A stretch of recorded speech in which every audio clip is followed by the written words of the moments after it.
নমস্কার বন্ধুরা, আপনারা রয়েছেন অ্যাস্ট্রো মোটিভেটর চ্যানেলে।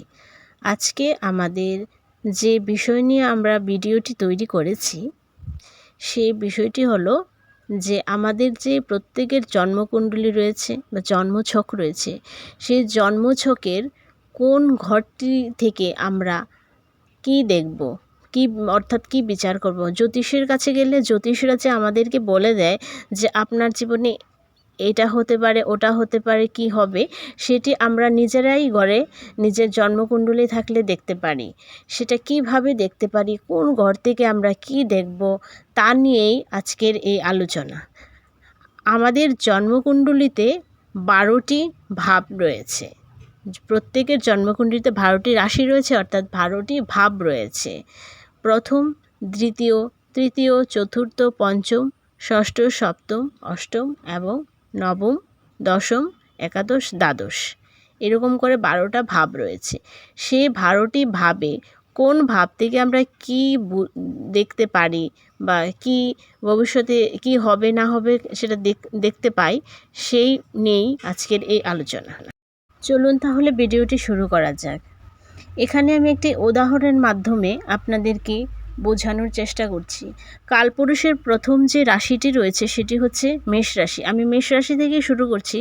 আপনার হয়তোবা অন্য কোনো লগ্ন হতে পারে, মানে আমি এখানে মেষ লগ্ন থেকে শুরু করছি। মেষের ঘরে ধরুন আপনার কুণ্ডলীটি খুলে দেখুন, কোনো একটা মেষ 12টি রাশির মধ্যে যে 12টি ঘর রয়েছে সেই ঘরের মধ্যে যে কোনো একটি ঘরে লো লেখা থাকবে, অর্থাৎ লগ্ন।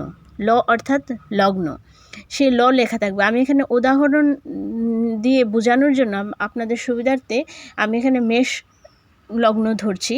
সেটা বৃষ লগ্ন, মিথুন লগ্ন, কর্কট লগ্ন, সিংহ লগ্ন, বিভিন্ন ধরনের 12টি লগ্নের মধ্যে যে কোনো একটি লগ্ন আপনার হতে পারে।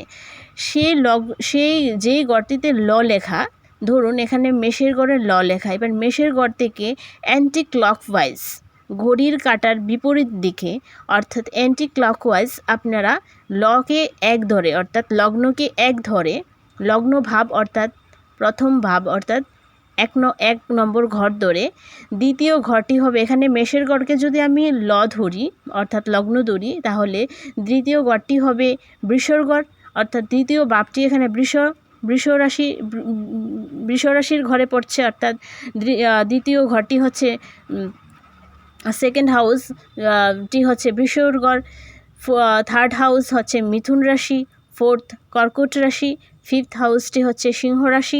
এভাবে 1, 2, 3, 4 করে ধরে আপনারা 12টি ঘর পেয়ে যাবেন, অর্থাৎ 12টি ভাব পেয়ে যাবেন।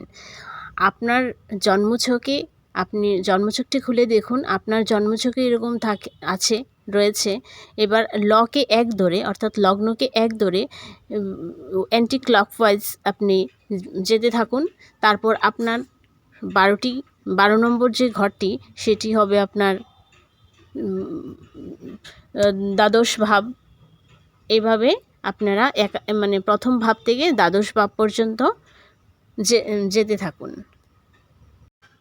জন্মকুণ্ডলীর প্রথম যে ভাবটির কথা আমরা আলোচনা করব সেটিকে বলা হয় প্রথম ভাব বা লগ্ন ভাব, অর্থাৎ ফার্স্ট হাউস। এটি থেকে জাতক বা জাতিকার ব্যক্তিত্ব, শারীরিক গঠন, সাধারণ প্রকৃতি, অর্থাৎ জাতক বা জাতিকা কীরকম স্বভাবের হতে পারে, সেটা সে দেখতে কীরকম হবে, তার ব্যক্তিত্ব কীরকম হবে, তার এই সব নির্দেশ করে এই প্রথম ভাব। আমরা এই প্রথম ভাব থেকে এটি জাতক বা জাতিকার সেই গুণাবলীকে দেখতে পাই।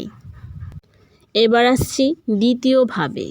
দ্বিতীয় ভাব অর্থাৎ সেকেন্ড হাউস যেটাকে বলা হয়, এটি থেকে আমরা দেখব সম্পদ, তার কীরকম পরিমাণের সম্পদ হবে, তার পরিবার কীরকম হবে, তার কথাবার্তা কীরকম হবে, অর্থাৎ তার কণ্ঠস্বর কীরকম হবে, এইগুলির কারকতাকে নির্দেশ করে সেকেন্ড হাউস, অর্থাৎ দ্বিতীয় ভাব থেকে আমরা এইগুলি দেখতে পাই। কোনো জাতক বা জাতিকার থার্ড হাউস অর্থাৎ তৃতীয় ভাব নির্দেশ করে ছোট ভাই বোন, জাতক বা জাতিকার ছোট ভাই বোন, সাহস, তার যোগাযোগের ব্যবস্থার কারকতা, ইত্যাদি এই থার্ড হাউস নির্দেশ করে। চতুর্থ ভাব অর্থাৎ ফোর্থ হাউস, এই ফোর্থ হাউসটি নির্দেশ করে জাতক বা জাতিকার মাতা অর্থাৎ মা কীরকম হবে, গৃহ অর্থাৎ বাসস্থান, তার আরাম আয়াসের কারকতা, মানসিক শান্তি, এই সমস্ত কিছু নির্দেশ করে তার ফোর্থ হাউস অর্থাৎ চতুর্থ ভাব থেকে আমরা জাতক বা জাতিকার এইগুলি দেখতে পাই। এইবার আসছি ফিফথ হাউসে। ফিফথ হাউস অর্থাৎ পঞ্চম ভাব, জাতক বা জাতিকার পঞ্চম ভাব থেকে আমরা দেখতে পাই তার সন্তান ভাগ্য, তার সন্তান কেমন হবে, তার সৃজনশীলতা, তার প্রেম ইত্যাদির কারকতা নির্দেশ করে তার ফিফথ হাউস অর্থাৎ পঞ্চম ভাব।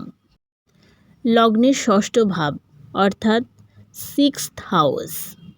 লগ্নের সিক্সথ হাউস রোগ, ঋণ, শত্রুতা ইত্যাদির কারকতা নির্দেশ করে লগ্নের ষষ্ঠ ভাব। ষষ্ঠ ভাব থেকে আমরা তার কি রোগ হতে পারে বা হবে, তার ঋণ হবে কি না সেই সব কিছু, তারপর তার শত্রুতা মানে তার শত্রুর যে সংখ্যা বা শত্রু কীরকম ধরনের শত্রুতা তার সাথে হবে বা তার শত্রু আছে কি না সেই সব কিছু আমরা তার যে ষষ্ঠ ভাব সেই ষষ্ঠ ভাব থেকে আমরা দেখতে পাই। সপ্তম ভাব অর্থাৎ সেভেন্থ হাউস। সেই সেভেন্থ হাউস থেকে আমরা দেখতে পাব জাতক বা জাতিকার বিবাহ, অংশীদারিত্ব এবং ব্যবসা এবং সম্পর্কের কারকতা ইত্যাদি নির্দেশ করে সপ্তম ভাব অর্থাৎ সেভেন্থ হাউস। অষ্টম ভাব অর্থাৎ এইট হাউস যেটাকে বলা হয়, লগ্নের অষ্টম ভাবকে মৃত্যু ভাব অর্থাৎ মারক স্থান বলা হয়, কারণ এই ভাব থেকে আমরা মৃত্যুতুল্য যন্ত্রণা, রহস্য, পরিবর্তন এবং গোপন কোনো রোগ বা গোপন বিষয় ইত্যাদির কারকতাকে নির্দেশ করে এই অষ্টম ভাবটি।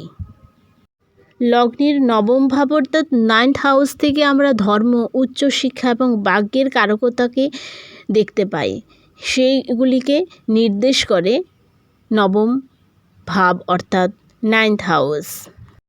লগ্নের 10th হাউস অর্থাৎ দশম ভাব থেকে আমরা যেটি জানি সেটি হচ্ছে কর্মজীবন, খ্যাতি, সামাজিক অবস্থান বা মর্যাদা ইত্যাদির কারকতা নির্দেশ করে। অর্থাৎ আপনি কী রকম কর্ম করবেন, সমাজ থেকে আপনার কী রকম সামাজিক মর্যাদা আপনি পাবেন, সেই সমস্ত কিছুকে কর্মের ভাব অর্থাৎ দশম ভাবকে আমরা কর্মের ভাব বলতে পারি, সেটি আমাদের কর্মকে ইন্ডিকেট করে, সেটি আমরা দশম ভাব থেকে আমরা দেখতে পারি। 11th হাউস অর্থাৎ একাদশভাবে আমরা লাভ, আশা, আকাঙ্ক্ষা, বন্ধু ইত্যাদি দেখতে পাই 11th হাউসে। লগ্নের 12th হাউস অর্থাৎ দ্বাদশ ভাবটি নির্দেশ করে ক্ষতি, বিদেশ যাত্রা অর্থাৎ ব্যয়, আধ্যাত্মিকতা ইত্যাদির কারকতা নির্দেশ করে আমাদের লগ্নের দ্বাদশ ভাব অর্থাৎ 12th হাউস থেকে আমরা এগুলি দেখতে পাই। ভিডিওটি ভালো লেগে থাকলে লাইক, কমেন্ট এবং শেয়ার করতে ভুলবেন না। নমস্কার, আবার দেখা হবে অন্য কোনো ভিডিওতে। ততদিন ভালো থাকবেন, সুস্থ থাকবেন।